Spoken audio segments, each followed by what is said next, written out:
Monsieur le professeur Tariq Ramadan,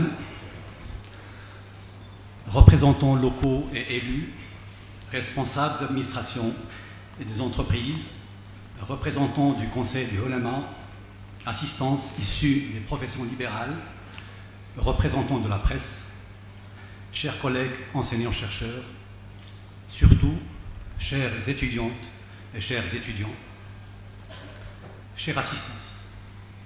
Au nom de M. Aziz Bouslikhan, président Universitaire Police, Université internationale d'Agadir, je vous souhaite la bienvenue à la conférence débat animée par le professeur Tariq Ramadan sur le thème Islam, religion du développement et de progrès.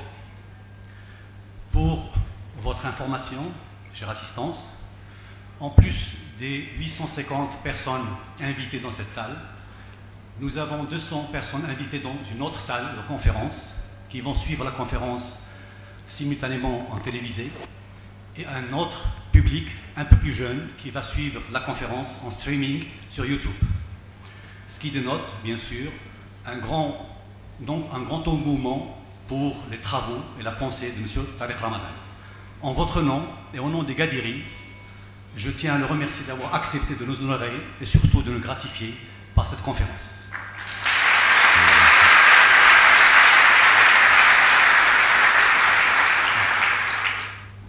Je sais que vous attendez M. Tariq Ramadan, mais le protocole veut que je prenne 30 secondes pour lire une biographie très sommaire de ses travaux. M. Tariq Ramadan est professeur d'études islamiques contemporaines à l'université d'Oxford. Il est professeur invité dans plusieurs universités. Il est Senior Research Fellow à l'université d'Oshika, Kyoto, Japon, et directeur du centre de recherche sur la législation islamique et l'éthique à Doha, Qatar. Il possède une maîtrise en philosophie et un doctorat en islamologie arabe de l'université de Genève. Il a suivi une formation intensive en études islamiques classiques avec des savants de l'université Al-Azhar au Caire et a obtenu 7 licences, 7 ijazat, dans 7 disciplines différentes. Expert consultant dans diverses commissions attachées au Parlement de Bruxelles. Il est également président de l'organisation European Muslim Network à Bruxelles, groupe de réflexion et d'action. Il contribue par ses écrits et ses interventions au débat sur la question des musulmans d'Occident, ainsi qu'à un renouveau du monde musulman. Il participe activement au travail associatif, aussi bien qu'académique, dans le domaine de la théologie, de l'éthique, de la justice sociale, de l'écologie et le dialogue interreligieux. Il est membre de l'Union mondiale des savants musulmans. Dernier livre paru en français, Islam, la réforme radicale, éthique et libération, en 2008. L'autre en nous, pour une philosophie du pluralisme, en 2009. Mon intime conviction, également en 2009. L'islam et le réveil arabe en 2011 et bien sûr le livre qui aujourd'hui fait fureur en termes de lectorat, Au péril des idées, avec Edgar Morin en 2014. Je vous souhaite une excellente conférence. Monsieur Tariq Ramadan, merci. Oui. Merci infiniment de cette invitation, Monsieur le Président.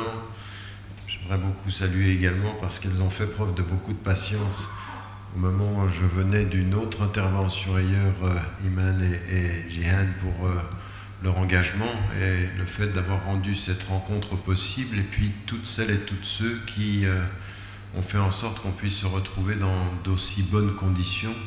C'est un vrai plaisir de pouvoir être ici. Aujourd'hui, je suis intervenu souvent, mais c'est bien la première fois que j'interviens pour un large public ici à Agadir.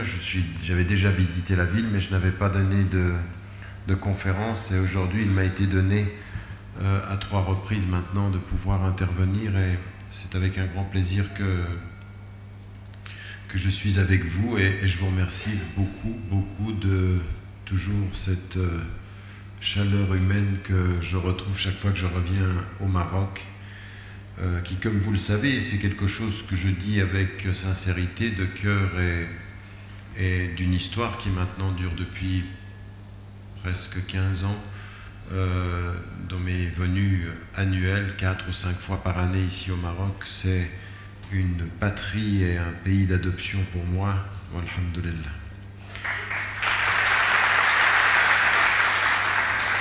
Ce que je vais vous demander également, c'est pour les 50 minutes ou l'heure qui vient, de juste écouter et que on évite d'applaudir. S'il y a une idée qui vous paraît intéressante, enregistrez-la, je veux dire intellectuellement, et qu'on évite d'applaudir chaque fois que, encore une fois, nous sommes dans un cadre ou dans des conférences. J'ai toujours très peur. Vous savez, aujourd'hui, je le dis et je le répète parce que c'est une vérité aussi, le nombre des personnes qui viennent aux conférences ne m'impressionne plus. C'est plus une question de nombre, c'est aujourd'hui une question de qualité, une question de faire des conférences pour avoir du monde, ça va si j'étais chanteur, quoi. Oui. Mais c'est pas ce qui m'intéresse. Ce qui m'intéresse, c'est la réflexion et que finalement, c'est l'impact que ça peut avoir dans nos échanges, dans nos réflexions et dans nos vies. Et parfois, il faut changer le mode sur lequel on vient en conférence pour pouvoir en tirer la substantifique moelle, en tirer l'essence, en tirer la connaissance et ne pas transformer nos conférences en espèce de mode de l'époque moderne. C'est une petite réflexion entre parenthèses. Introduction aux 3 points sur ce sujet, qui est un sujet qui est intéressant dans sa formulation. C'est un sujet qui a été choisi par l'université. L'Universiapolis, ce n'est pas un sujet que j'avais choisi, mais dont j'ai aimé la formulation pour 2 raisons. La première des raisons, c'est que nous ne sommes pas dans une idée d'opposer 2 concepts ou 2 entités, l'islam d'un côté, le développement de l'autre, ou parfois il faut le faire pour pouvoir le dépasser, puis parfois il faut le dépasser pour ne pas avoir à le faire. Oui, d'aller directement. L'islam, qu'est-ce que c'est? Quand on comprend l'islam de l'intérieur, on s'aperçoit qu'effectivement c'est une religion, c'est une conception, c'est une référence qui porte véritablement profondément des notions de progrès, des notions de développement. Et donc la formule ici est une formule qui n'est pas dans la binarité, elle est dans la construction, la compréhension et l'analyse. Ça, c'est un premier élément. Le deuxième élément, c'est le sujet lui-même. C'est-à-dire que le sujet lui-même va nous pousser, nous tous qui sommes ici dans cette salle, à faire un double travail critique. Un travail critique par rapport à la façon dont nous comprenons nos références en tant que musulmans. Il faut faire ce travail critique. Mais de travail, quand je dis critique, ne le prenez pas de façon négative. Il y a des critiques qui sont négatives, puis il y a des critiques qui sont constructives. Moi, ce à quoi j'appelle, c'est la critique constructive, c'est-à-dire la critique dont l'intention est de faire en sorte qu'une fois qu'elle a été énoncée, elle nous porte à chercher des solutions ensemble et non pas à détruire l'objet que l'on critique. Donc c'est une critique constructive. Et c'est la même chose par rapport également à ce qu'on a comme notion en Occident du progrès ou du développement, de faire un travail critique, constructif donc, sur ces notions qui se sont installées partout dans le monde et dont on parle comme si elles étaient une évidence, le développement dans le tiers-monde, le sous-développement, les pays sous-développés, puis comme on n'a pas aimé trop de dire sous-développé, on dit en voie de développement, mais en fait on pense à la même chose. Oui. C'est une façon de dire les choses, mais aller vraiment dans la critique constructive. De quoi parle-t-on quand on parle de développement?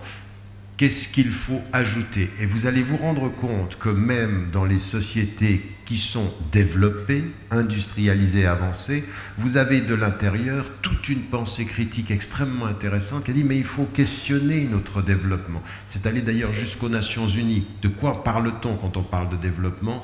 Et vous avez des pays qui résistent aux paramètres par lesquels on évalue le développement pour poser des questions de fond sur de quoi parle-t-on, comment devons-nous approcher la question du développement. Donc je vais essayer de faire ce double travail.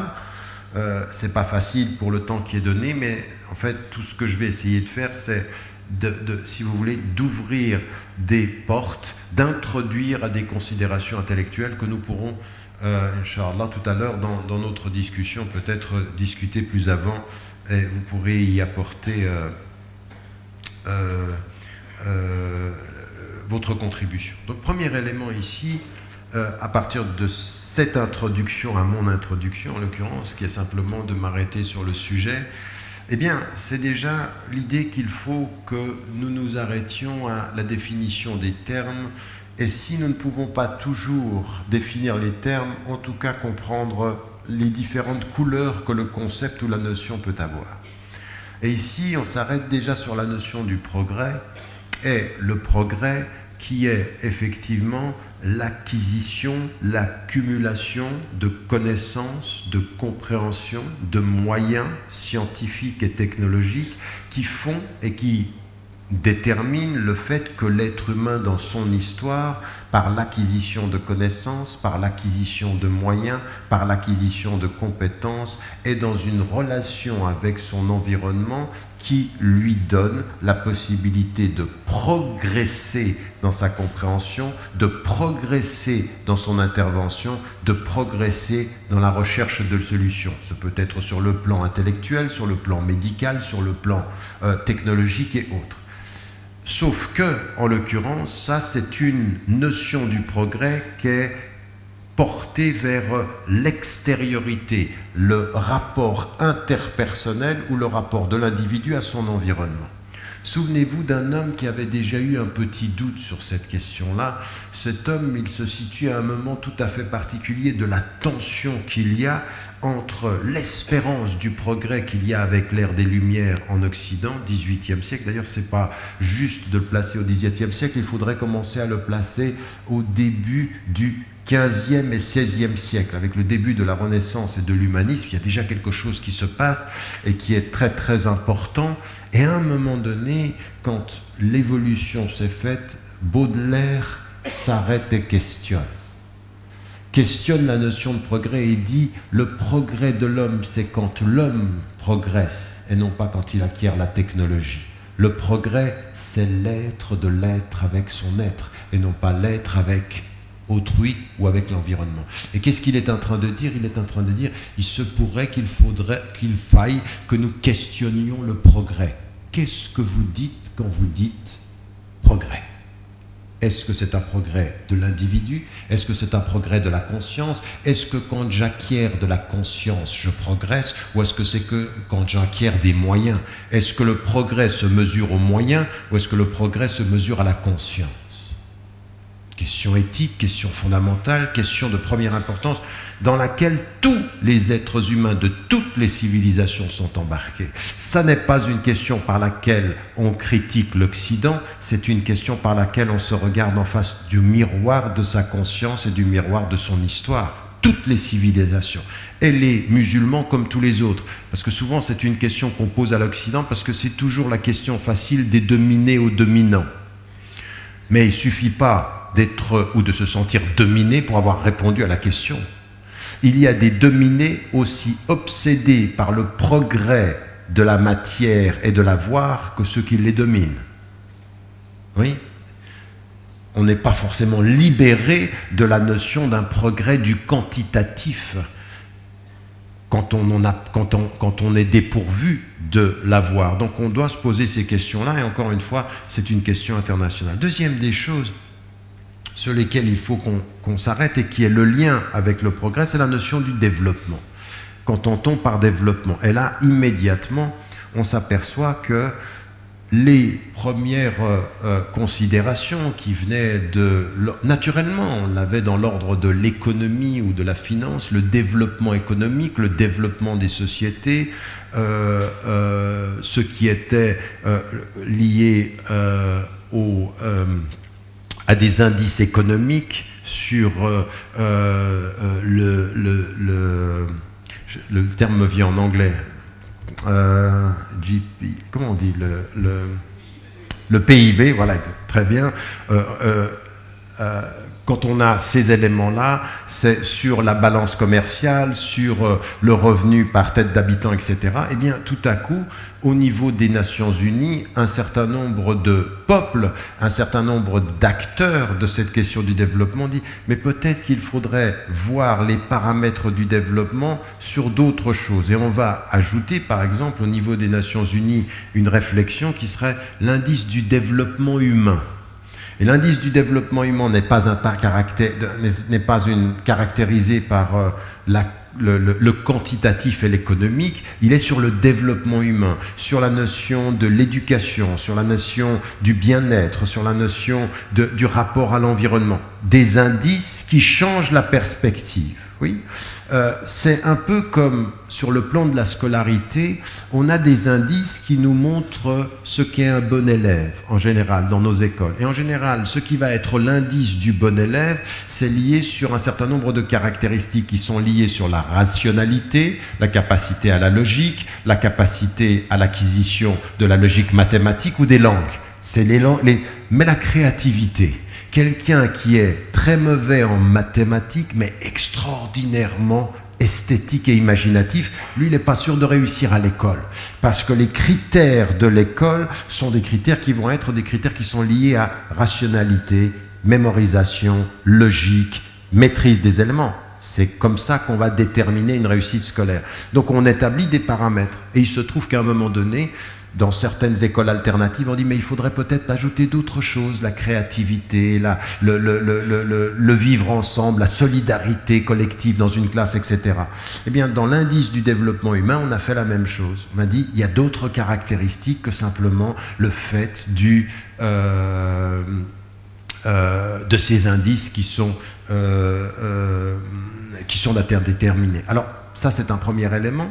Il faut déterminer qu'entend-on par développement et quel type de développement. Il y a même au Bhoutan, où j'ai été invité l'année dernière, un indice tout à fait nouveau. C'est l'indice du bonheur, l'indice du bien-être. C'est-à-dire que vous pouvez être très riche quantitativement et puis être mal dans votre être, mal psychologiquement. Et donc c'est qu'est-ce qui fait qu'une société se développe avec l'idée du bien-être comme indice, comme paramètre, c'est-à-dire qu'on va interagir avec la population pour savoir est-ce que malgré que vous ayez peu, vous vous sentez bien, et malgré que vous ayez tant, vous vous sentiez mal. Et il y a des sociétés qui se plaignent plus que d'autres, il y a des cultures de la plainte, puis il y a des cultures du bien-être. Oui, et il y a de ce point de vue-là des vrais indices, et là ça pose la question de qu'est-ce que vous entendez en termes de développement. Et donc, quand on a toutes ces perceptions-là, enfin pas de ces perceptions, ces définitions, ces approches, qu'est-ce que c'est que le progrès, qu'est-ce que c'est que le développement, on en vient à se poser la question de notre sujet, l'islam, religion du développement et du progrès et du développement. Alors c'est exactement ça. C'est que ce à quoi nous invite notre référence religieuse, c'est attention à ne pas prendre du développement une seule facette. Vous ne vous développez pas uniquement par le quantitatif, mais attention, vous ne vous développez pas uniquement par le spirituel. Vous vous développez par le mariage du spirituel et du quantitatif, du métaphysique et du physique, du cœur et de l'intelligence. La balance du développement, c'est toujours les deux. Et le progrès, ce sera ce que dit Baudelaire, mais pas seulement ce qu'il dit. Ce qu'il dit, c'est que l'homme ne sera dans le progrès que quand il évoluera. Oui, mais nous avons des moyens aujourd'hui qui font que le progrès, ça veut dire quelque chose. N'importe quelle femme, n'importe quel homme qui voit dans son médecin, quand il apporte la solution à sa maladie, la réalité d'un progrès scientifique, c'est ce que veut dire le progrès.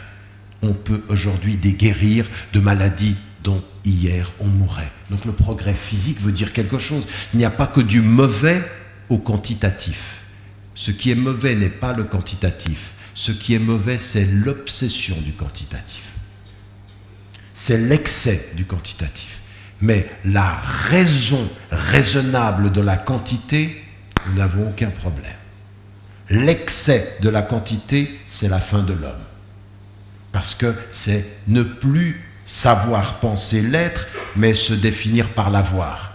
Et donc là, on est dans un développement qui perd l'orientation, qui perd le sens. Donc à partir de ceci, vous voyez bien qu'à partir de l'islam, il va falloir trouver comment on va déterminer le progrès et comment on va déterminer cette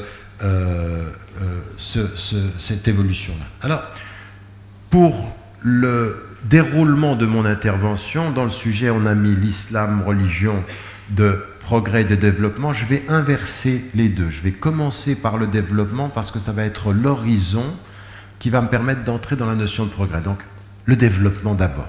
D'accord ? L'islam, qu'est-ce qu'on entend, comment est-ce qu'on entend ce rapport au développement et comment est-ce qu'on doit aborder le développement.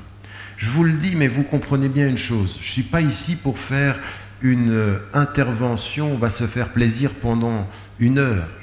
Tout le but ici, c'est quand même que tout ce que l'on dit, ça se traduise en responsabilité personnelle par rapport à soi, par rapport à sa famille, par rapport à sa société ou par rapport à son pays. Le but, c'est quand même de se dire bon, comment on fait aujourd'hui pour traduire ces idées, si tant est qu'on les partage, au niveau du quotidien qui est le nôtre. Dans une institution académique, c'est capital ce qu'on est en train de dire. Parce qu'une institution académique qui finirait par n'être qu'un lieu de transmission de savoir déconnecté de son environnement et de sa société, n'est pas une institution académique, c'est une île de savoir sans relation au savoir qui est utile pour l'humanité et pour les êtres qui sont autour. C'est une tour d'ivoire, mais qui ne fait que devenir arrogante du haut de sa tour. Il faut se connecter à la société, il faut être en communication avec la société. Et ça, c'est vrai pour les étudiants, mais c'est vrai aussi pour tous les citoyens.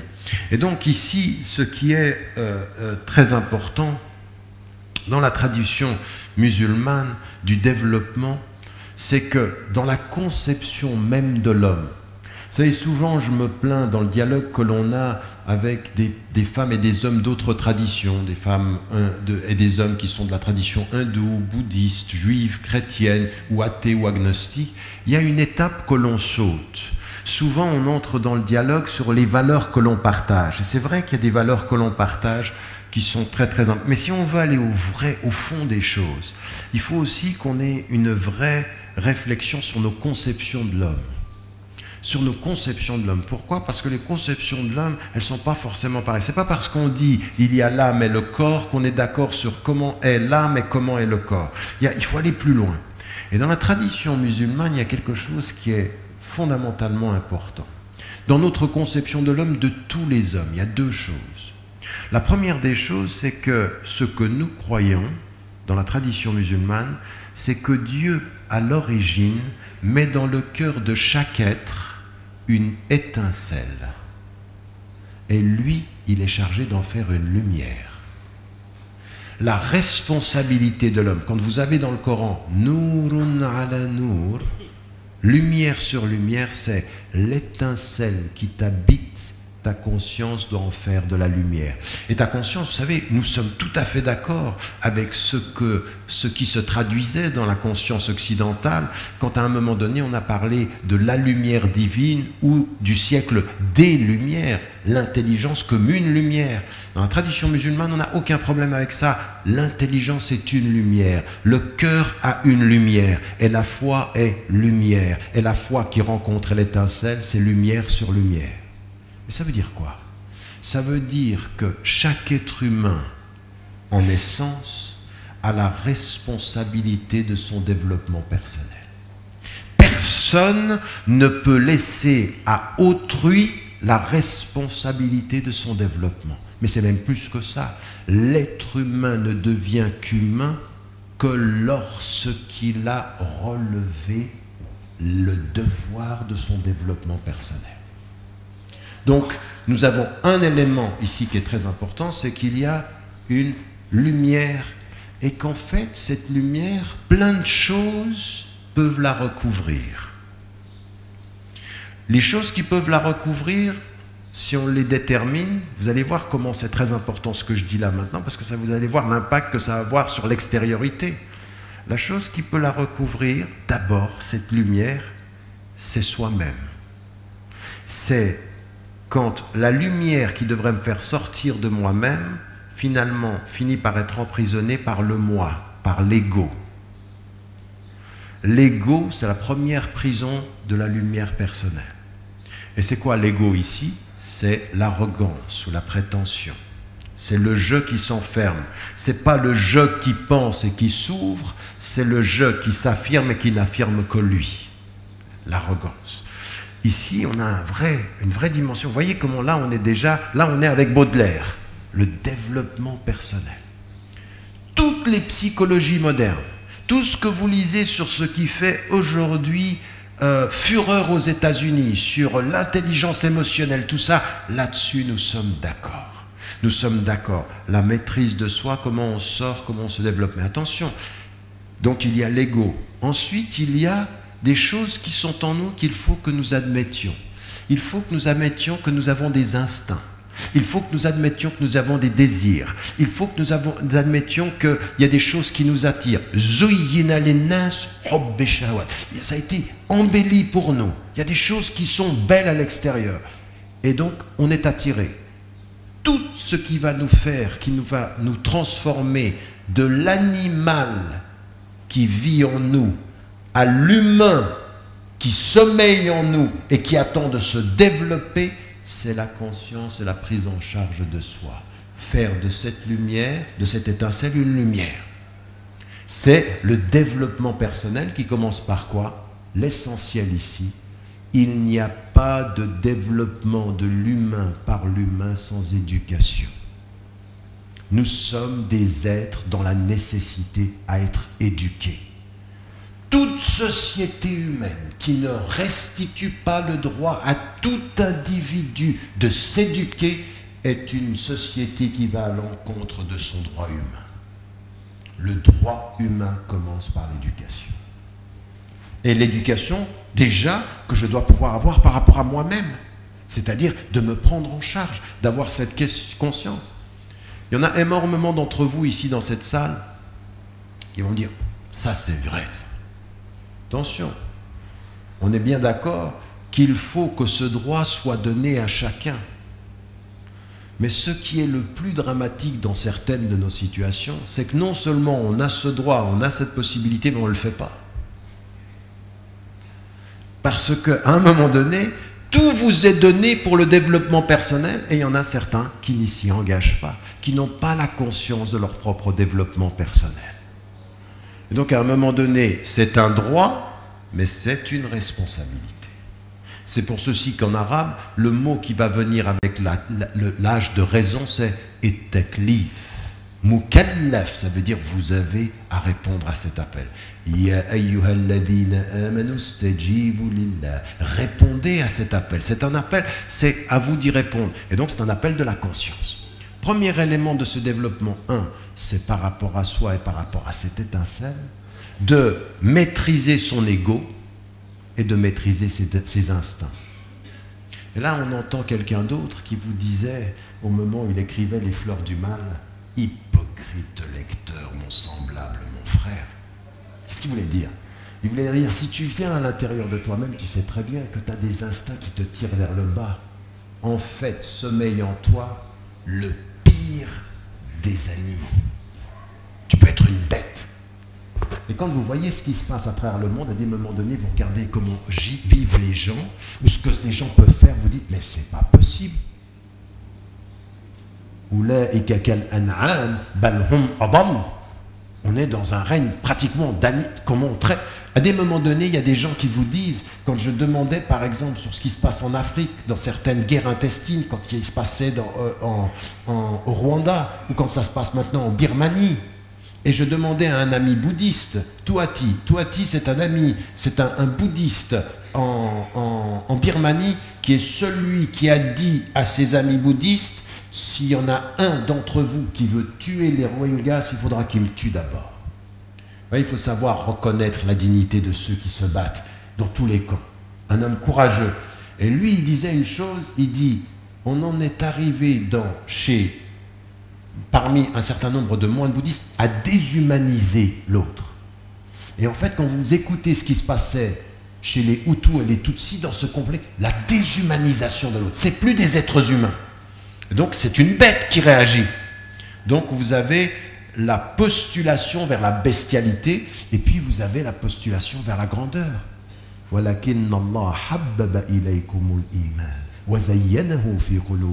Dieu a embelli pour vous la foi, il en a rendu belle dans votre cœur. Vous avez l'attirance vers le beau et l'attirance vers la pire des bestialités. Celui qui va se laisser aller à ça, il va se perdre. Et celui qui va se faire cet effort d'éducation pour s'élever, lui, il trouve la lumière. Ça, comment ça s'appelle? Le développement de la conscience personnelle. Et si vous voulez une société qui va vers son développement, il faut qu'elle passe par l'éducation des individus, au moins à une chose, les rendre responsables d'eux-mêmes. Leur autonomie individuelle, prenez-vous en charge. Et ça veut dire ceci, que la première des choses, c'est ce que je n'arrête pas de dire aux musulmans partout où je les vois, arrêtez avec la mentalité de victime. Si nous sommes dans la situation dans laquelle nous sommes, si le Maroc il est dans la situation dans laquelle il est et qu'il pourrait avoir plus de stabilité, plus de richesse, c'est pas la faute de l'Occident toujours. Bien sûr qu'il y a des responsabilités, c'est là que ça se passe. Quand vous allez dans les pays d'Afrique et que vous avez de la corruption, on dit oui, l'Occident attend. Commençons par arrêter la corruption ici. Commençons par nous prendre en charge ici. Commençons par nous-mêmes et ensuite on verra où sont les autres responsabilités. Mais vous avez bien compris que ça commence déjà en se regardant dans le miroir. J'ai moi les moyens de mon développement. Vous avez remarqué que c'est un double message extrêmement positif quant au potentiel. C'est possible. Très exigeant quant à l'implication. Mais il faut le faire.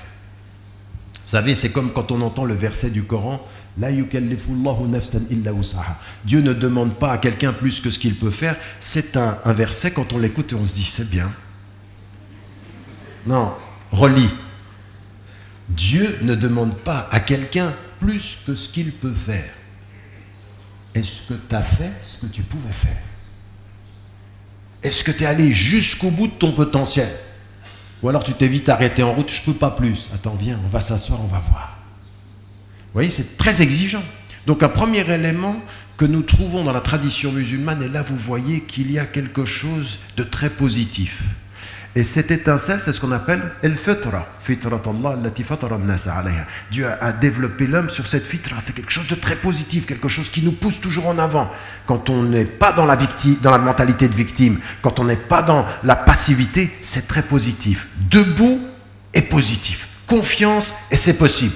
Très positif comme message. Le développement personnel est possible. Ça veut dire quoi?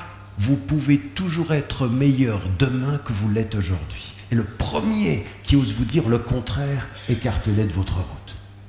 Écartez-le. Qui vous laisse entendre que vous êtes... Il vous regarde et dit, t'es bête, t'es mauvais. Attention, ce que je viens de faire est peut-être mauvais, mais ne me confonds jamais avec ce que je fais. J'ai beaucoup plus de richesse que le mal que je peux faire. Je ne suis pas réduit à un geste. J'ai pu faire le mal, mais je peux être bien un jour en ayant fait le mal. Donc cette idée, vous avez remarqué d'ailleurs que dans la législation musulmane, on ne condamne pas les êtres, on juge les actes. Donc on est là dans quelque chose qui est très positif. Et là, vous comprenez une chose qui est très importante. Nous, notre but dans ce développement personnel, c'est pourquoi? Parce qu'il y a des finalités qui sont importantes. C'est quoi? Pourquoi? En fait, le développement personnel, c'est pour trouver la paix intérieure. Et la paix intérieure, ce ne sera pas ce que vous mangez ou la richesse que vous avez, c'est le bien-être. Vous voyez l'indice du développement humain? Le bien-être. Là, on est d'accord avec ça. Ça, c'est le développement. Et trop l'offisilmi kafa. Entrer dans la paix de tout votre être, le cœur, l'intelligence et le bien-être. Donc il y a, et à tel point que ceux qui sont élus le jour du jugement, illa man atallaha biqalbin salim. Seulement ceux qui vont venir avec un cœur qui est... Salim, ça veut dire quoi? En bon état. Mais le bon état, ça veut dire quoi? Ceux qui auront préservé leur cœur de toutes les aliénations et qui auront trouvé la paix parce qu'ils étaient avec le cœur salim. Vous aurez remarqué que salim, c'est la même racine que salama. Salam. Oui? Donc vous avez ici quelque chose qui est un travail. Et donc nous... Cet islam-là, c'est une religion de ce développement-là aussi. Mais ce n'est pas tout. Ce développement personnel est très spirituel. Il ne se fait pas dans l'isolement loin du monde. Il ne se fait pas comme certains, je veux dire, dans les traditions, vous allez voir, dans les traditions mystiques, les vraies traditions mystiques ont été mystiques au cœur de la vie, pas dans la marge de la vie. C'est pas on est loin, non, au cœur de la vie, on développe ceci. Et on doit y ajouter quoi? On doit y ajouter une chose, comme je l'ai dit pour l'éducation, que ce qui va être déterminant pour le développement, c'est l'acquisition de la connaissance et de l'intelligence. Autant j'ai besoin que mon cœur soit en paix, autant j'ai besoin que mon intelligence travaille et qu'elle soit en paix également. Et donc il y a ici non pas simplement tarbiya, l'éducation, mais ta'lim, c'est-à-dire l'acquisition de la connaissance. Il y a un développement, et ça c'est très important. Et on ne le fait pas assez. À chaque âge, c'est pour ça que normalement, on devrait lire les pédagogues, vous savez, tous ceux qui ont étudié les pédagogies, Piaget. Moi, dans le livre L'autre en nous, je passais du temps à étudier Piaget et les pédagogues contemporains. Et je vois des gens qui sont venus vers moi et me disent, mais c'est pas vraiment un livre islamique. Parce qu'un livre islamique, il faut que ceux auxquels on se réfère, ce soient des musulmans. La tradition, mais non. N'importe quel savoir utile, il est à nous, c'est quelque chose qu'on va utiliser. Et ce qui est important, c'est qu'on comprend que chaque être a des étapes et le développement humain, c'est attention à un enfant qui est en bas âge. Maintenant, on sait des choses extraordinaires sur le développement de la personnalité. Quand vous êtes dans le ventre de votre maman, l'environnement, le stress de la mère, le calme de l'environnement a un impact sur l'enfant. Quand vous êtes dans la maison, la façon dont se gère l'espace de l'environnement a un impact. Les relations interpersonnelles, ce qui se passe par exemple dans nos traditions, des choses qu'il ne faut surtout pas perdre. Il y a des choses, quel que soit le progrès, il ne faut pas perdre ces liens de famille. Dans la grande famille, pas simplement papa, maman et nous. Non, la grande famille, quand l'enfant passe de l'un à l'autre, ça a un impact extrêmement important dans la nourriture de l'affectif familial, l'affectif social. Ça, on le sait aujourd'hui, ça fait partie du développement affectif et du développement pédagogique. Il faut ensuite se rendre compte que les enfants, quand ils ont 6 ans, quand ils ont 10 ans, quand ils ont 14 ans, eh bien, ils se développent de façon particulière.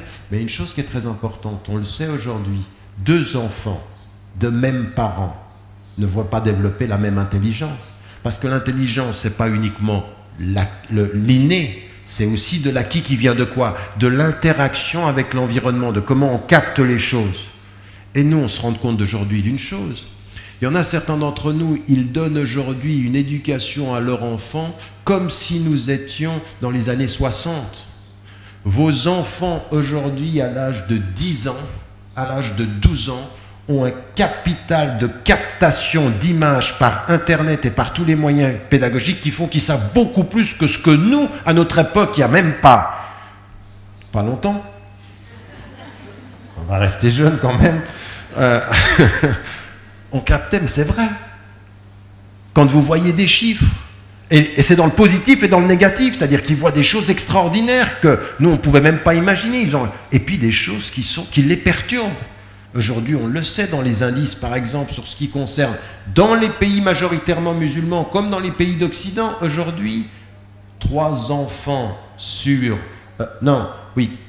enfants sur 10, à l'âge de 10 ans, ont déjà vu passer sous leurs yeux des images pornographiques. À l'âge de 10 ans. Donc, mais vous voyez ce que ça peut vouloir dire. Je veux dire, c'est des choses qui dépassent ce que nous, on pouvait penser. Mais en même temps, ils voient des choses sur le monde, des choses sur la terre, que nous, on ne pouvait même pas imaginer. Donc, il y a un potentiel positif et il y a un potentiel perturbateur. Quand vous êtes dans le développement et que vous développez une intelligence, il faut tenir compte de ça. Le développement tient compte du contexte et il doit adapter les moyens de l'éducation au contexte. Et si vous pensez qu'à Agadir, parce que vous êtes à Agadir dans le sud, et puis que vous êtes loin et que vous êtes protégé, vous n'êtes pas au courant de ce qui se passe dans votre salon. Parce que la télévision, parce que Internet, ça ramène, c'est des choses qui sont réelles. On est parfois plus protégé, mais tout ça, c'est des communications. Et encore une fois, comprenez bien, ce n'est pas que du négatif, mais ça veut dire que dans le développement, il faut tenir compte du contexte. Donc notre tradition musulmane, elle nous dit ceci, elle nous dit il faut développer les êtres et il faut de ce point de vue-là faire un travail qui est le développement personnel, puis ensuite le développement de la connaissance et ce développement-là, il est particulièrement important. Autre chose qui est fondamentale dans le développement, toute société qui pense que de son développement personnel, l'homme, puis ensuite le développement par la connaissance, va pouvoir relever le défi du développement collectif et qui n'aurait pas compris qu'il n'y aura pas pour aujourd'hui et demain de développement social sans un développement concomitant et concerté des femmes et des hommes, n'ont rien compris. Rien. Rien. Il n'y a pas d'avenir de société sans l'acceptation triple du développement personnel des femmes comme du développement personnel des hommes, du développement intellectuel, rationnel et dans l'engagement par rapport au savoir des femmes comme des hommes et de l'engagement au développement des sociétés aujourd'hui.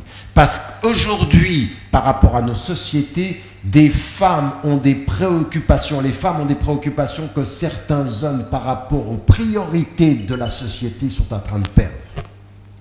Sont en train de perdre par cette espèce, et c'est pour ceci qu'il faut qu'ensemble on ait un projet de développement social. Aujourd'hui, toutes les statistiques doivent faire taire tout le monde. D'abord, les nouvelles connaissances en neurosciences qui laisseraient entendre que les femmes sont plus émotives, moins que les hommes. Arrêtez avec ça. Ça n'existe pas, tout ça c'est faux. Aujourd'hui, en matière de résistance émotive à l'environnement, les femmes sont plus fortes que les hommes. D'ailleurs, le vrai, même du point de vue coranique, le vrai maillon faible de tout le système, c'est l'homme qui est le plus faible. Sinon, expliquez-moi pourquoi dans le Coran, Hunna libasun lakum wa antum, il commence par Hunna libasun lakum. Elles sont une protection pour vous, et vous, c'est elles d'abord qui vous protègent. Des fois que vous l'auriez oublié. Non, mais non, regarde. Non, ça c'est facile. J'aimerais bien savoir s'il y a un homme qui applaudit. Non, mais je plaisante pas. Je plaisante pas. Le Maroc, vous, ici au Maroc, comme dans toutes les sociétés africaines, comme dans toutes les sociétés qui se disent en voie de développement, mais comme en Occident aussi, parce que c'est pas gagné non plus en Occident. Aujourd'hui, on a des vrais problèmes sur les questions des salaires, sur la question de la présence sociale, sur la question même du rapport à la maternité. Il y a des vrais problèmes. On doit continuer cette dimension de la présence féminine et du développement ensemble des femmes et des hommes. Parce que les sociétés aujourd'hui en ont besoin et que les musulmans doivent comprendre ceci. Les statistiques, comme je vous le disais, en matière d'acquisition de connaissances, en matière de présence sur le plan social, en matière de sérieux dans la traduction de cette connaissance au niveau, montrent aujourd'hui les compétences extrêmement importantes des femmes par rapport aux hommes. Très important. Le monde musulman est beaucoup plus en crise des hommes que des femmes. La réalité, elle est celle-ci aujourd'hui, dans les termes de développement. En fait, on est tous en crise, mais les hommes plus. Parce que beaucoup de choses changent. Parce que le développement change, parce que l'autorité d'hier dans la tradition change. Alors après, on peut rêver que ça revienne comme dans le passé, mais l'islam ne nous dit pas de rêver le passé, il nous dit d'assumer le présent et de changer l'avenir. Il ne nous dit pas rêver que vous n'allez pas passer toute votre vie à dire que l'islam était grand en Andalousie. Nous, ce qu'on veut, c'est que l'islam soit grand à Agadir 2014, 2015, 2020, 2030. Vous, ici, dans cet engagement-là. Et là, cet élément du développement, l'islam vous dit, prenez-vous en charge personnellement, collectivement par la connaissance, et puis ensuite, collectivement, socialement, dans un projet de société que vous devez avoir ensemble. Et vous devez, de ce point de vue-là, et c'est votre responsabilité, tirer profit de toutes vos ressources humaines. Et parmi ces ressources humaines, c'est l'engagement des femmes, c'est l'engagement de cette jeunesse. Mais vous vous rendez compte combien de sociétés occidentales vous envient votre jeunesse? Et nous, qu'est-ce qu'on fait? Pas de travail, du chômage, et on a un vrai problème. C'est-à-dire que le potentiel humain est passé par pertes et profits. Parce qu'on manque de créativité sur le plan social et sur le plan politique, sur le plan du développement collectif. Mais la stimulation du développement, c'est la compétition positive avec des autres. Parce que nous sommes comme ça, les êtres humains, même avec Dieu, on est dans le commerce. Oui, c'est l'imam El-Nawawi qui disait ça, j'ai rappelé. Et puis j'ai rappelé le verset là tout à l'heure cet après-midi. Ya ayyuhalladhina amanu hal adullukum ala tijaratin tunjikum min adhabin alim tu'minuna billahi wa rasul. Qu'est-ce que ça veut dire? Est-ce que je vais, ô vous qui portez la foi, est-ce que je vais vous indiquer un commerce qui va vous sauver? C'est que vous croyez en Dieu et en son prophète et que vous donniez de votre être et de vos biens et de vos personnes. Ça, on le connaît, le verset. Qu'est-ce que ça veut dire? Ça veut dire que nous sommes comme ça. Nous sommes dans un rapport, on fait avec l'idée qu'on va en recevoir quelque chose. Après, dans le développement personnel, on fait par l'amour de ce que l'on fait ou de l'amour de celui pour qui on le fait. L'amour, c'est un degré supérieur de ceux qui ont dépassé le commerce pour être dans l'amour et la tendresse. Ils ne le font pas. C'est des étapes comme ça. C'est même dans le don. Parfois on donne et on attend les remerciements, puis parfois on donne et on n'attend plus les remerciements. Il y a quelque chose de supérieur dans le don libre. Mais penser qu'on est tout le temps dans le don libre, ça n'existe pas. Nous sommes des êtres humains. Maintenant, on est dans la compétition et vous entendez « Walau sha'Allah la ja'alakum ummatan wahada ». Il nous aurait fait, si Dieu avait voulu, il nous aurait fait une seule communauté. « Walakin liyabluwakum fima atakum fastabiqul khayrat ». Dieu va vous mettre à l'épreuve dans ce qu'il vous a donné. Soyez dans la compétition du bien. Le développement, c'est aussi une compétition du bien. C'est-à-dire qu'on voit d'autres sociétés avancer. On avance, on est dans cette compétition. Il faut transformer la diversité culturelle, la diversité des nations en compétition pour le bien. Transformer ceci. C'est-à-dire, ça veut dire quoi? Pour pouvoir se transformer en bien, il n'y a pas de développement sans curiosité. La curiosité de l'autre. Comment je vais savoir qu'il a fait bien? Ben, je dois être curieux, je dois étudier. Mais si je ne lis que ce que c'est les miens qui ont fait, des livres écrits par des musulmans, pour des musulmans, entre nous, pour nous, eh bien comment je voulais que je sache ce que les autres ont fait? Je vais stabekul khayrat. Oui, c'est comme ceux qui disent, moi je suis ouvert et ils restent toujours entre eux. C'est une ouverture qui n'a pas de sens. C'est pour ça que maintenant vous entendez l'autre verset de Surat Al-Hujurat qui dit Ya ayyuhan nas, inna khalaqnakum min dhakarin wa untha wa ja'alnakum shu'uban wa qaba'ila lita'arafu. Nous vous avons constitué en nation et en tribu pour que vous entreconnaissiez. La connaissance, c'est quoi? Aller chercher le bien, aller comprendre comment les gens pensent, prendre le bien. Au lieu de s'asseoir et de regarder les méfaits de l'Occident vis-à-vis de nous, pourquoi ne pas étudier les bienfaits de l'Occident pour lui? Non, nous on fait le contraire. Tous les défauts, on les prend et toutes les qualités, on ne les étudie pas. En matière scolaire, en matière artistique, en matière... énormément de choses. Les bienfaits d'une civilisation pour elle. Pourquoi on ne les étudie pas? Pourquoi on se place toujours dans la position de la victime et on dit « Ah ben, il nous exploite ». Ben, évidemment, le dominant, par définition, va essayer d'exploiter ceux qui sont dominables ou exploitables. C'est ce que disait Malik Ben Abi. Il dit on a été colonisé, ben oui, parce qu'on était colonisable. Ah ben oui, je veux dire, le problème c'est pas eux, c'est quand même nous. Je veux dire, si tu n'es pas colonisable, tu ne seras pas colonisé. Et si tu n'es pas, en mauvais français, dominable, ben tu ne seras pas dominé. Donc à partir de ce moment-là, il faut que nous on comprenne que le développement passe par la confiance et aller chercher la connaissance. Oui, c'est-à-dire l'autre. Donc il y a le développement personnel de l'individu, puis ensuite il y a la connaissance et la quête de connaissance, et puis ensuite il y a par rapport à ceci toutes les ressources humaines chez nous, hommes, femmes, la jeunesse, et puis ensuite il y a le positif de l'autre. Quand l'autre nous interpelle et qu'il nous montre par son développement des pistes de développement. Il n'y a aucun mal à aller chercher ce qui fonctionne dans une autre ère de civilisation, dans une autre société, et de le prendre pour nous si on le met dans notre univers, avec nos références. Il n'y a aucun problème, on n'est pas obligé de reprendre les choses telles qu'elles sont là-bas. Et il ne faut pas confondre, les moyens là-bas peuvent avoir de nouvelles finalités ici, on peut les utiliser. Quand, par exemple, les moyens techniques, les moyens technologiques, à nous de donner des finalités aux choses qu'on peut prendre pour nous. Et à partir de ce moment-là, c'est un vrai travail critique, mais il faut de la curiosité. Pas de développement sans curiosité. Et si vous lisez bien le Coran vous appelle à la curiosité intellectuelle. Allez-y, allez sur la terre, cherchez. من سلك طريقا يلمس فيه طريقا إلى العلم, c'est-à-dire quelqu'un qui va chercher la connaissance. On est des curieux, on est des chercheurs, on devrait l'être, je dis le conditionnel, parce qu'un indicatif c'est pas toujours ça. Donc en l'occurrence voilà ce que devrait être cet élément-là. Et puis c'est pas terminé. Il y a un élément très important dans le développement. Je ne sais pas si vous avez lu, et si vous ne l'avez pas fait, vous devez le faire, un texte très intéressant qui est ancien, qui est un texte de Michel Serres. Il s'appelle Le contrat naturel.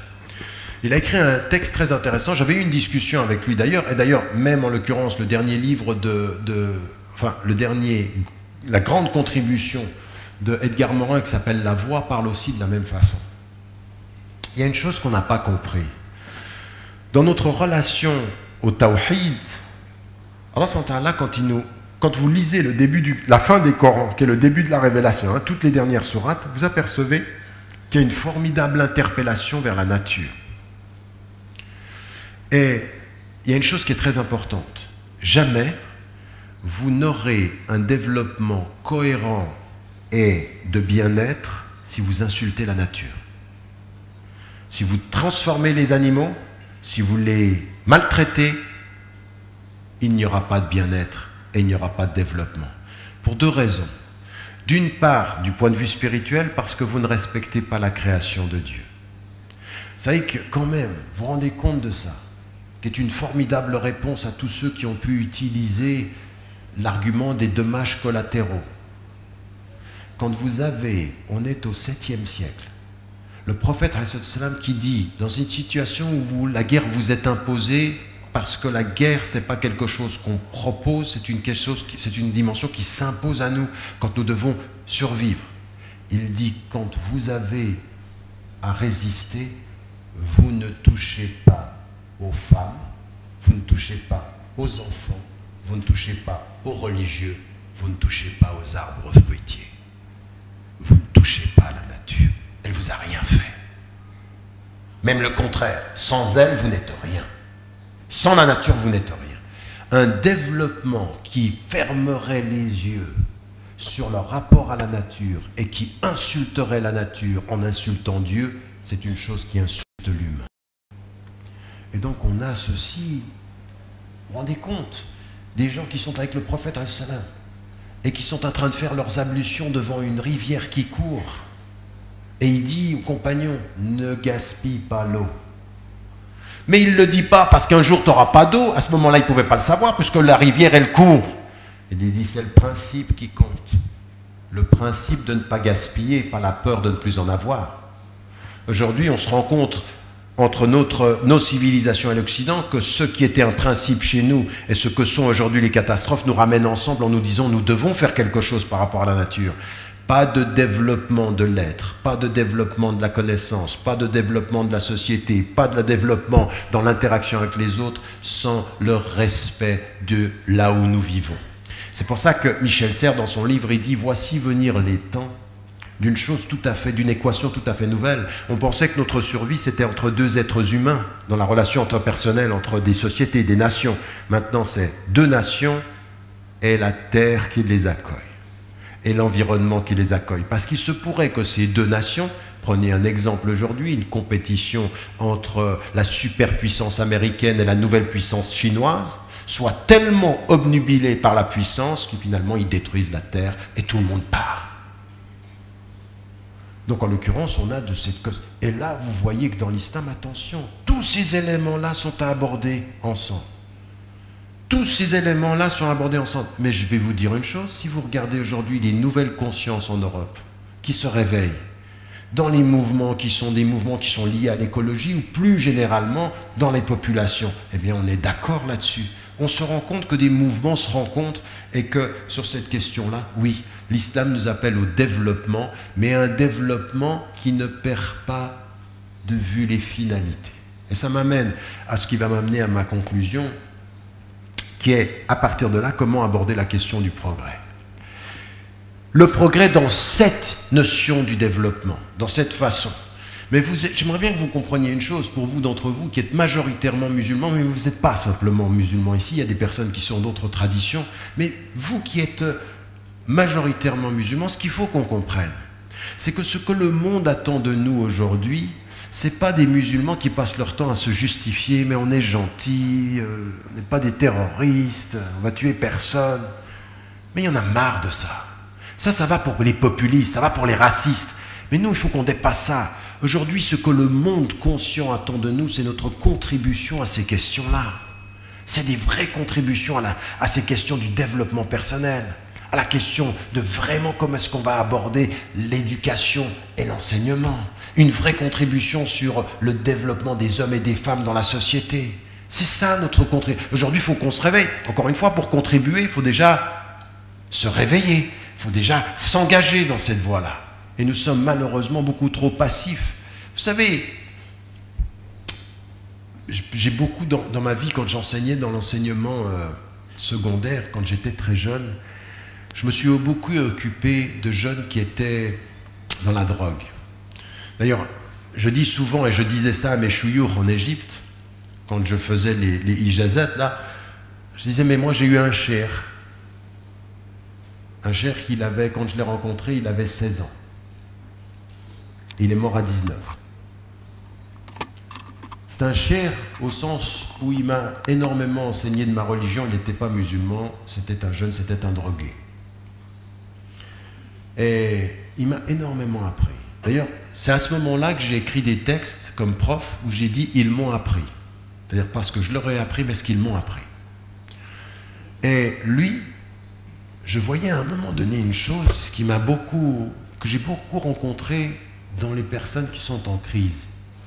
C'est-à-dire qu'à un moment donné, dans ces situations, quand il était drogué, quand il n'était pas bien, quand il me parlait, parce que son père était parti, un jour sa sœur m'appelle et je me retrouve, j'ai écrit ça dans mon intime conviction, il s'appelle Thierry, ce garçon. Et je suis allé à l'hôpital et il avait frappé sa mère.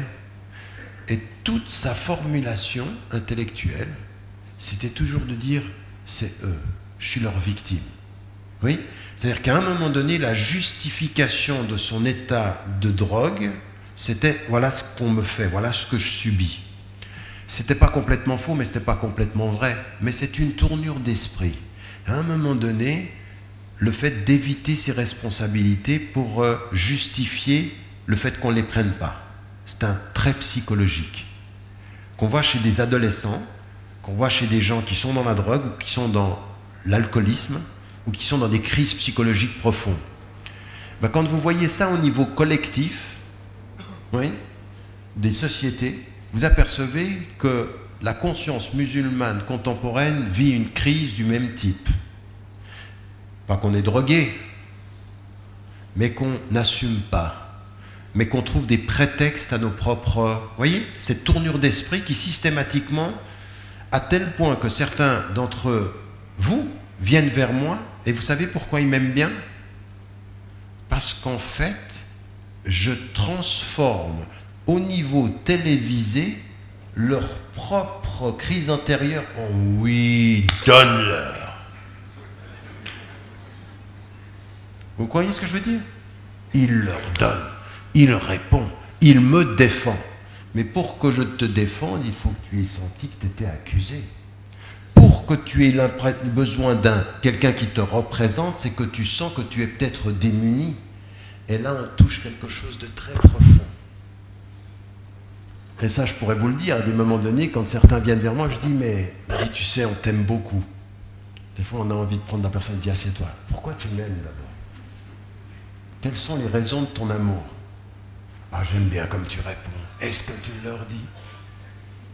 Vous voyez? Là, il y a un problème. À un moment donné, je représente le problème. Je suis la personnalisation du problème. Ce problème psychologique-là. Qui est, il leur répond. Mais à qui? C'est qui? C'est eux. C'est ceux qui ne nous aiment pas. C'est ceux qui disent ça. Mais à partir d'un certain moment, on ne s'en sortira pas comme ça. On ne se sortira pas de cette posture qui attend de représentants qui leur répondent. Il faut qu'on se questionne avant de leur répondre. Il faut qu'on se prenne en charge avant d'être dans cette position. Vous voyez, ça, il faut sortir. Le premier problème que nous avons à notre progrès personnel et intellectuel, c'est nous, de ce point de vue-là. C'est soit l'ego dans l'arrogance, soit l'ego dans le sentiment d'impuissance. Et on se dit, on n'y arrive pas. Voilà ce qu'ils pensent de nous. Et donc là, c'est un élément qui est important pour se sortir déjà. Et après, ce que ce monde, nous, ce que nous devons attendre de nous-mêmes, c'est notre contribution.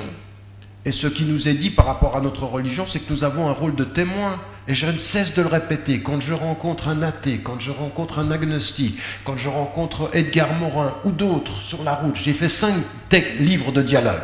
Je n'ai pas arrêté dans ma vie de dialoguer. Mais ce que j'attends d'un chrétien, ce que j'attends d'un juif, ce que j'attends d'un hindou, d'un bouddhiste, ce que j'attends... Moi, je suis allé passer 3 semaines en Inde et avec le Dalai Lama. Et je voulais voir cet homme, moi. Je voulais comprendre qui c'était cet homme. Et ce que j'ai vu, c'est qu'il m'a témoigné un homme qui m'a témoigné d'une chose qui est loin de toutes les caméras. C'est pas seulement l'homme qui vient devant les caméras et qui sourit et qui dit des mots. C'est un homme qui se lève tous les matins et qui répète ses textes avec rigueur. C'est quelqu'un qui se prend en charge. C'est quelqu'un qui a une vie personnelle disciplinée. Et quand je regardais ceci, il m'a impressionné. Il m'a renvoyé à moi. C'est-à-dire, il ne faut pas simplement admirer l'exigence des autres, il faut la prendre pour soi. C'est un miroir. Il était un témoin. Et là, je reviens au Coran.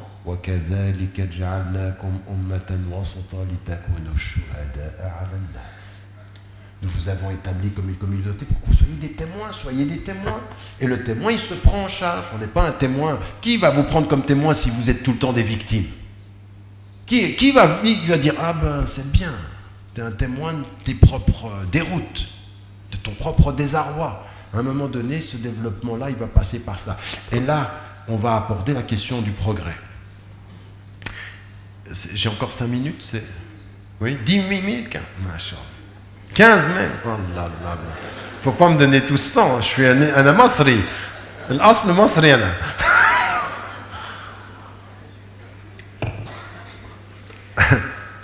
Rapidement, dans la question des sciences, ce que je disais, dans le développement, comment on va faire pour marier cette première idée du développement avec les moyens que nous avons? Eh bien, premier élément, accepter, développer, valoriser les sciences en ayant toujours le souci de leur finalité. Nous acceptons et nous promouvons le progrès scientifique toujours avec le souci pourquoi. Nous posons la question du pourquoi, la finalité. Et là encore, je rencontre énormément de gens sur le terrain, des professeurs, des enseignants, on est tous d'accord là-dessus.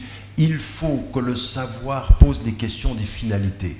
C'est pour ça que nous avons du fond des âges le prophète qui dit « Allahumma nas'aluka ilman nafi'a » Nous te demandons un savoir utile, c'est-à-dire qui questionne les finalités.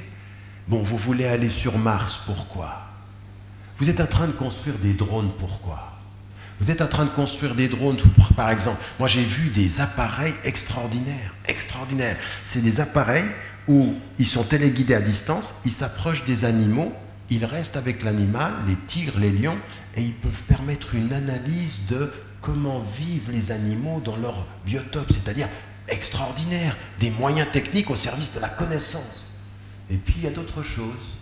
Il y a des drones sans pilote, pilotés depuis la Californie, qu'on envoie de l'autre côté de la Terre, et l'autre, il est devant son écran, et il tire. Il joue. Certains de ceux qui sont derrière l'écran ont 25 ans, et ils tirent. Il dit, mais c'est ça le non, ce progrès scientifique-là, c'est pour ça que ce que nous a dit Einstein un temps, ce que répète Chomsky aujourd'hui, et tous des gens qui sont aujourd'hui au cœur du système américain, au cœur de l'Europe, aujourd'hui, on a des vraies consciences qui se disent on ne peut pas continuer comme ça, on ne peut pas faire de la guerre un jeu d'enfant derrière un écran et on tue. Il faut questionner les finalités. Pourquoi? Pourquoi des milliards pour autant d'appareils de destruction? Pourquoi investir autant pour nous détruire? Quel est l'objectif? Quelle est la finalité? Et là, de ce point de vue-là, mais quand vous voyez, là on peut, parce que vous pensez que je suis en train de critiquer peut-être les États-Unis et l'Europe. Non, attendez, mais tous les États du Golfe, nos pays, majoritairement musulmans, des milliards, pas d'argent pour l'éducation, des milliards pour tuer. Pas d'argent pour éduquer, des milliards pour détruire. Il y a un problème. Après, vous voulez être témoin de quoi en tant que musulman? Qu'est-ce que vous avez apporté au monde quand vous ne mettez pas l'argent dans l'éducation des hommes, mais dans des instruments, même des fois vous ne les utilisez pas. Vous savez qu'il y a des milliards pour acheter des appareils qui n'ont pas été utilisés par les pays du Golfe et on repaye des milliards pour les détruire et en acheter des nouveaux. Ah, ça c'est vraiment... Et vous regardez le degré d'éducation au niveau des peuples, ce qui se passe dans les pays africains, 1/10 de cet argent mis dans les armes qui soit impliqué dans l'éducation et vous faites autre chose. Et en plus, si on le comprenait en Occident, parce que moi ce que je dis en Occident, au lieu de mettre des frontières naturelles ou des frontières symboliques autour de l'Europe parce que vous voulez plus d'immigrés, mettez de l'argent dans les pays d'origine pour faire rester les gens. Le secret de l'immigration, c'est que, moi je suis désolé, si vous ne m'offrez rien dans un pays, ma dignité c'est de partir. Bien sûr que je vais partir. Est-ce que je vais rester ma vie durant à essayer de survivre? Qu'une politique nationale de développement ici. Mais qui va l'aider? Qui va la faire là, de ce point de vue-là, on a un vrai problème. Donc, notre contribution, la célébration des sciences et des savoirs, mais toujours dans les finalités, le savoir utile. Et là aussi, ça veut dire que des fois, on fait des choix. On ne va pas s'engager dans toutes les expériences scientifiques. Et là aussi, c'est une démarche qui est très importante. Ensuite, il y a toute cette affaire des technologies. Alors j'ai rencontré des musulmans très littéralistes. On ne veut pas de télévision, on ne veut pas d'internet, on ne veut rien. D'accord, et pour eux, c'est souvent haram. Même que des fois c'est très contradictoire. La télévision est haram, mais l'avion c'est halal. Parce que si vous comprenez la technologie, je veux dire, si les moyens techniques sont haram, il faut être logique. Donc, de ce point de vue, il faut aussi qu'on comprenne que même dans les questions technologiques, il faut qu'on prenne et qu'on mette de l'éthique. Un jour, j'avais été interpellé par Serge Latouche, qui est un économiste, et qui me disait « Mais tu rêves, toi.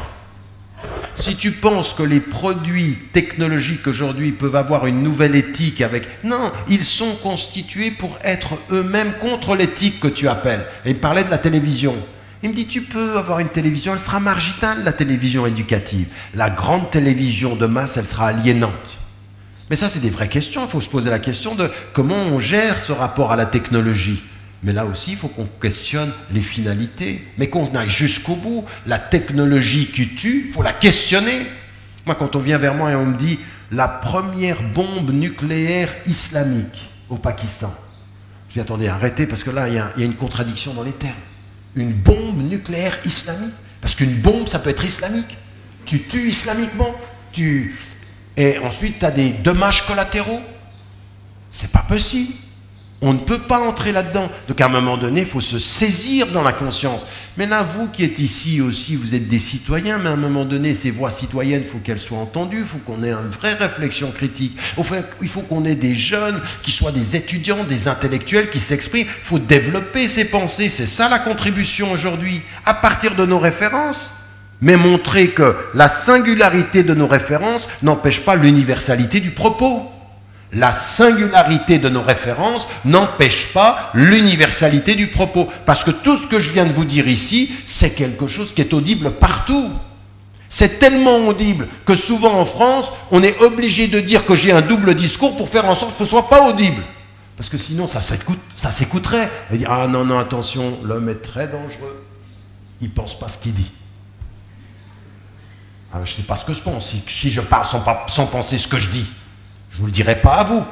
Ou alors vous êtes avec moi, vous êtes dans le double discours aussi. Bienvenue dans le club des doubles discours, double audition. Mais vous vous rendez bien compte que là, ce discours-là, il a une universalité. Mais on ne veut pas le dire pour plaire, mais pour se responsabiliser. Donc ça, c'est un élément, et ça m'amène à un vrai travail que nous avons à faire dans le progrès par rapport à la technologie, de s'y engager. Et ça, quand vous venez dans les références musulmanes, vous apercevez que c'est un grand encouragement. Toutes les questions qui sont liées au progrès dans les questions du « Inna Allah ya'muru bil 'adl », la justice sociale, la notion d'égalité, le fait qu'aujourd'hui nos sociétés, dans le développement et dans le progrès, doivent aujourd'hui développer un vrai travail contre tous les racismes, même les racismes normalisés, qui font qu'aujourd'hui, quand vous regardez la télévision, le sang de certains Africains du Sud n'a pas l'air de vouloir la même valeur que le sang de certains autres plus riches du Nord ou d'ailleurs. On a une chose qui est inacceptable, et là aussi, dans ce progrès de notre rapport à l'égalité des hommes. Du fait qu'on comprenne, nous, Ya ayyuhan nas, Allah Ta'ala, il nous dit les gens, tous les gens, walaqad karramna bani Adam, tous les gens sont portés par la dignité, tous les gens ont une dignité. C'est ça que nous devons être aujourd'hui dans notre rapport. Et puis, dernière chose que je voulais dire, c'est que dans notre rapport au progrès, il y a toute cette relation entre la tradition et la modernité, et le progrès et l'évolution. Et là, il faut aussi qu'on soit balancé, c'est-à-dire qu'il y a des choses de la tradition, il faut absolument les garder. Il y a des choses dans le rapport aux parents, le rapport aux grands-parents, il faut garder ça. Le rapport à la générosité, le fait que vos portes sont ouvertes, ça il faut le garder. Quand le monde moderne fait que notre temps se rétrécit et notre générosité se recroqueville, il y a quelque chose qui ne va pas. Et donc il faut résister à l'ère de ce progrès qui fait que nous diminuons nos relations sociales. Nous sommes dans une ère de l'information ou de la connexion avec moins de communication. Nous sommes connectés et moins communicants. J'entends au sens humain. Et ça n'est pas possible. Ça ne peut pas être. Là, il n'y a pas de progrès. Et c'est là où on vient poser quelque chose qui est le bien-être. La conscience musulmane contemporaine a délaissé toute la réflexion sur le bien-être. Social, familial, culturel et artistique. Nous ne savons plus cultiver le beau. Nous ne savons plus la poésie.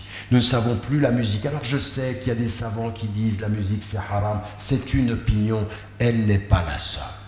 Il y a 1000 autres voix qui se font entendre et qui disent il y a une musique qui vous élève, il y a une musique qui vous honore, il y a une musique de l'univers, il y a une musique que l'homme peut développer, qui est une musique qui fait que quand vous l'écoutez, vous vous élevez.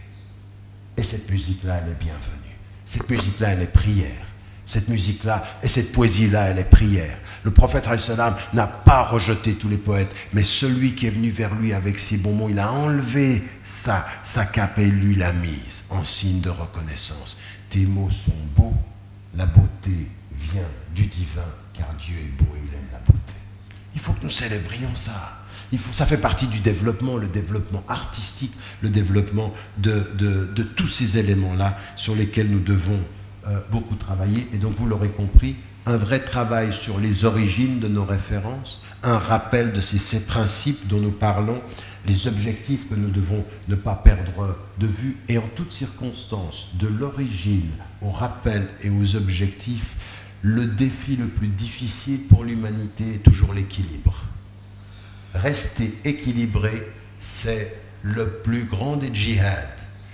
Mais vous m'avez bien compris, parce que certains disent « Eh, t'as vu, il a fini le texte avec le djihad ».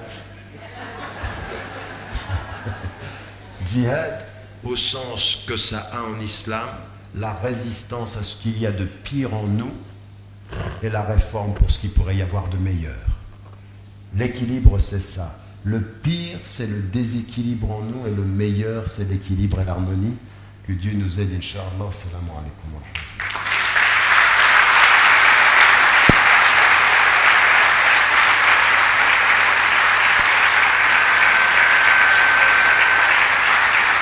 Non.